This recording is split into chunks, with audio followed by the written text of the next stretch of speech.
Guys, look who's back. Got my buddy Matt from Coffee Break Tennis, the best tennis talk show in the world. And I'm here with Pete, the best tennis instruction channel in the world, and we're excited for the best tennis conference in the world. Of course, it's TennisCon #5. It's becoming a tradition. We've got a little history already going with TennisCon, so I'm really excited to be a part of it this year. That's right, and we've got a great lesson coming your way from one of the best instructors in the world, Ryan from 2 Minute Tennis.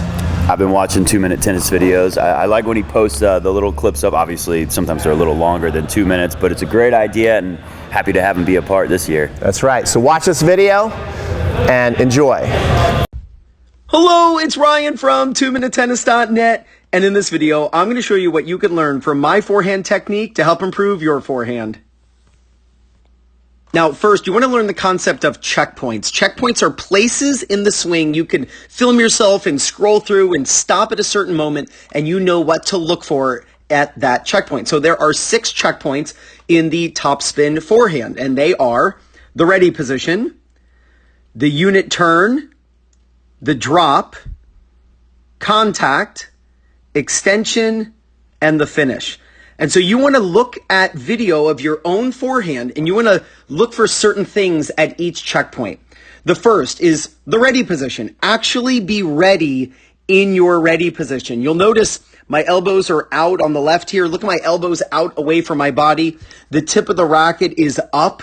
You want your elbows out, tip up, and you'll notice the distance between my racket and my body. You don't want the racket super close to your body. You don't want the racket, tilted off to one side. I know we can't see my racket, but my racket's like this right now. I don't want your racket hanging over to the left.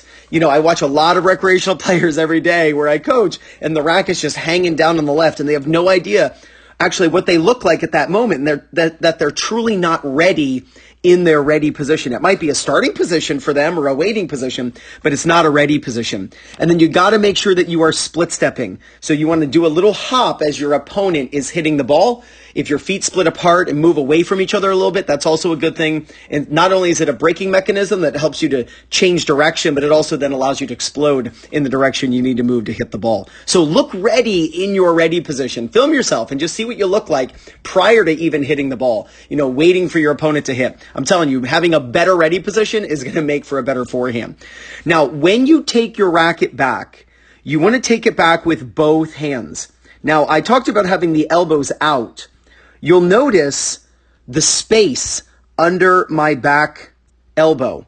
And in fact, from the back view, we can actually see my armpit.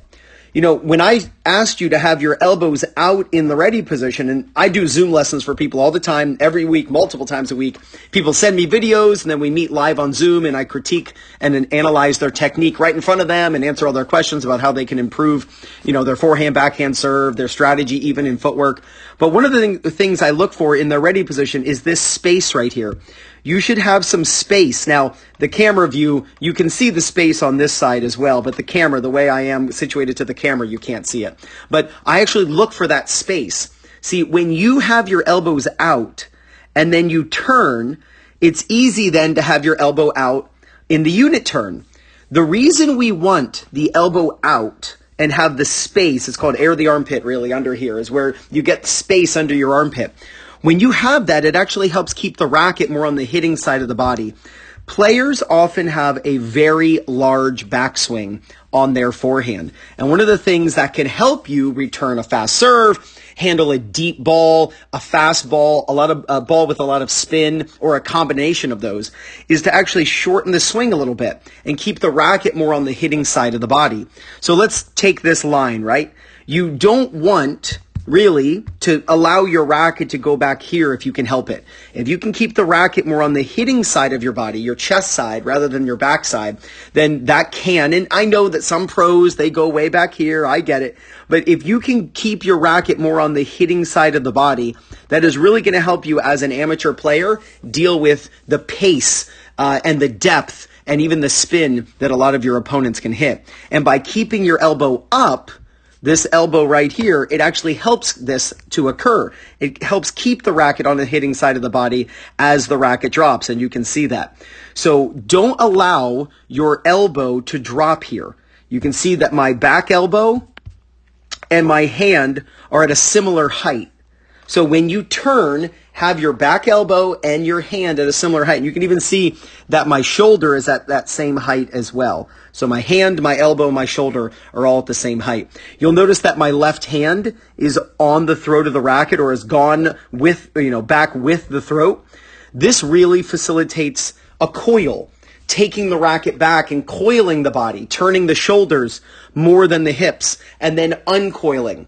So that's a really great way to make sure that you are turning enough on your forehand. A lot of players struggle hitting down the line or inside out because they don't turn their body enough. And then they end up just pulling the ball cross court because their left hand, or I'll say the non-hitting hand, did not go back with them. So when you take your racket back, take it back with both hands. You can see the racket head is slightly higher than my head. That means my racket has gone slightly up as I've taken it back. Take the racket up. Have your back armpit exposed to the camera. You can see my knees are bending, and I'm preparing to drop the racket down below contact. This is a really important position to get into. Take your racket back with both hands. Have your back elbow up. Have the left hand still on the throat of the racket. Again, that's if you're right-handed. You'll even notice that my chin and shoulder are touching. All right, now let's go to the drop. The drop is when you're going to drop your body. You're going to help that occur by bending your knees. You can see my knees are bending, and I'm going to begin dropping my racket down. Now, when I drop the racket down, I want to have the racket face closed. And it doesn't matter if you use more of a pre-stretch forehand, the way Agassi and Sampras would have, or even the extreme lag forehand, the way Federer and Nadal use, or if you use more of a Del Potro drop of the racket, or Diego Schwartzman, where there's very little lag at all. You want the racket face closed at this point. You can see I have a very moderate amount of pre-stretch. My racket falls on the outside of my hand, and then watch my hand goes forward, and my racket does a little flip there. So that's just my hand going forward and the racket going back. I was never taught that as a student, but I just naturally developed that as I got older, kind of into my late teens, early 20s, even mid-20s. I really started to just morph into that naturally. Again, I was never taught that move, but I was athletic enough, I guess I'll say it that way, that my body kind of naturally started to do that, maybe to be able to handle pace and also be able to hit with pace in that situation. But the key points here is that the racket does not go way back here, but that the racket stays more on the hitting side, but it closes and tilts down. The reason you want your racket tilted down is because you want your strings at contact to be facing forward. Now, you can get away with your racket being closed a few degrees at this point, especially if you have a lot of racket speed, and then you can kind of drag that ball up over the net. But the key to consistency is this right here. You want your strings facing forward at contact. So that means you have to have your racket face closed prior to contact. Again, I know not every pro, and I've said this in so many videos, I know not every pro on TV closes their racket face on every forehand. I get that. But as a recreational player, if you're clicking on this video because you're trying to improve your forehand, then tilting the strings down on purpose prior to contact is going to make a world of difference in your consistency. Now, not only do we have to talk about the racket, we got to talk about the body. You'll notice my body is coming up to contact. So if I just draw a line at the top of my head, look how I'm coming up to contact. So a lot of players say, like, stay down and don't come up. Look at the pros. The pros go up. I've made so many videos on this. The pros come up as they're hitting the ball and unwind. Are there situations where they keep their knees bent when they're in a little trouble, or handling a deep ball on the rise and they're kind of leaning back? Of course, they're not using their legs as much. But if everything is going well for you and you're on balance and you can load up to hit this shot, we want the body to unwind in the shot. So we don't just want to come up, but we're also unwinding. And when we do that, we are lifting up with our body and pressing down with our legs to really make that happen. I also want you to notice my left hand. My left hand, as I'm hitting, and you can see my hips turning, you can see my hips uncoiling.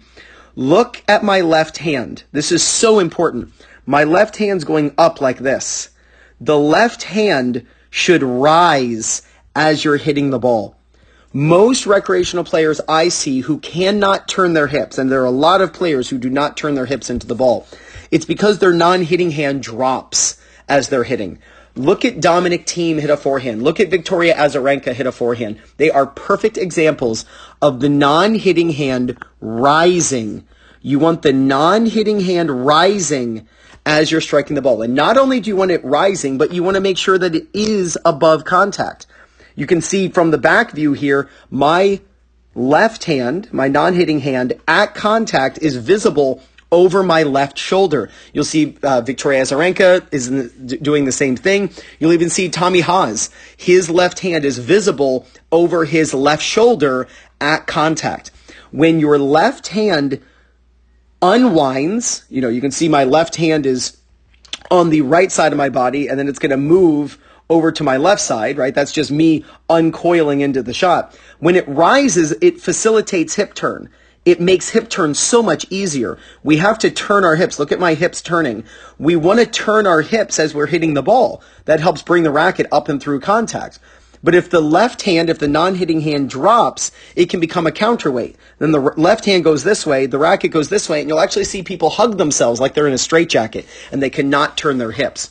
So at contact, stop the racket, stop the video when you film yourself at contact. And when you film yourself at contact from the back and from the side, you want your strings facing forward, but you can see my chin and shoulder are getting really close because my head is, I'm looking down at contact. But you want to make sure that your non-hitting hand is higher than contact and rising, but you also, from the back view, want to make sure that it's visible over your left shoulder. Again, that's to make sure that you are turning your hips. After contact, the swing's got to go up. A lot of players at this point, they start swinging down and around. When you want to go up, in fact, my racket goes out of the screen. The tip of the racket goes up and out of the screen. You want to be going up. Tennis is a lifting game. We want to send this ball up over the net. So you got to learn to go up. Look at Nadal finish with his hand above his head, his hitting hand, in that buggy whip type of forehand all the time. That's because he's swinging up. He's lifting up. He hits the ball higher over the net than any other pro. So if you were playing tennis in a basement with a low ceiling and you're practicing forehands, you should be hitting the basement ceiling with your racket.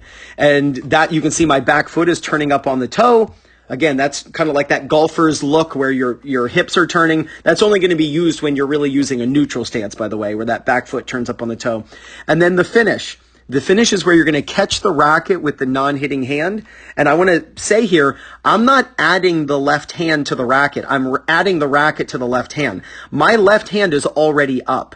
I see a lot of players, they'll finish up here as high as I am, but their non-hitting hand is down here because they were dropping it down, which means their hips couldn't turn. And then you'll see their left hand go, whoops, I need to add on to the racket. That's not what you want. You want that left hand up, and then you add the racket to the left hand.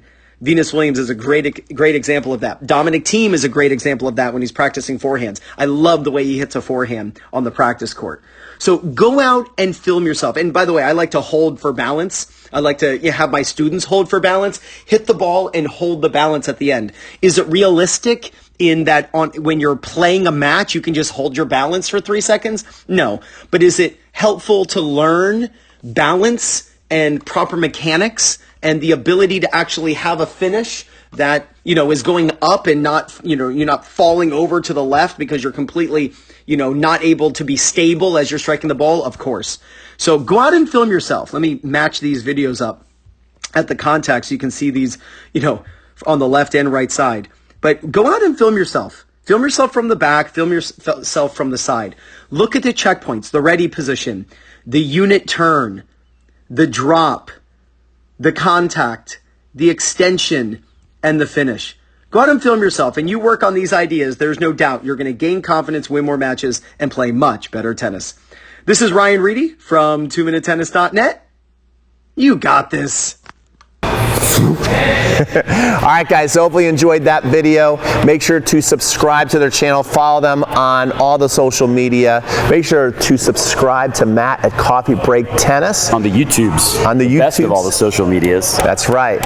And what we want you to do right now is get on our TennisCon 5 alert list. Free tickets are not ready yet, but if you get in their alert list, we'll notify you when they are. Plus, what else can they get, Matt? There's also the top 30 lessons from all of TennisCon history. So make sure you pop in your email below.